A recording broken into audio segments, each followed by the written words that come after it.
Have you ever wondered what the first Google search in history actually was? Before billions of people typed their questions into a tiny search box, before Google became the homepage of the entire internet, it all began with one simple, accidental search. And today, I'll tell you the story of how it happened. Back in 1996, two Stanford students, Larry Page and Sergey Brin, were working on a research project called Backrub. Yes, that was the original name. Not very catchy, but the idea behind it was revolutionary, ranking web pages based on links. But the world didn't know it yet. One late night in the Stanford computer lab, Larry Page was stress testing the system. He wanted to check if the crawler was working, sorting links correctly, and pulling data from the early internet. And to test it, he typed in the name of someone he admired in the scientific community. So the first Google search ever made wasn't a random question, or a joke, or something weird like people search today. It was a person. The very first search in Google history was Gerhard Casper, the president of Stanford University at that time.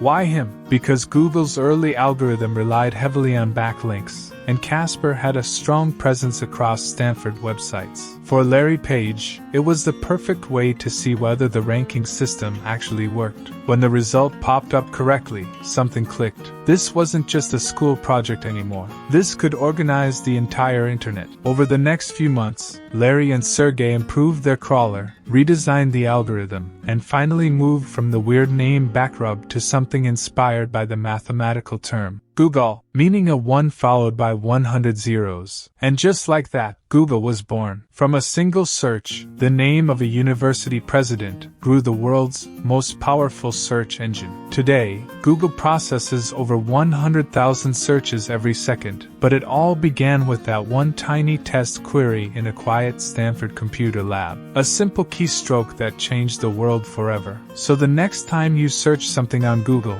remember this. You're continuing a story that started almost 30 years ago, with one student, one computer, and one name. Thanks for watching. If this video was useful for you, make sure to subscribe so you never miss our upcoming content.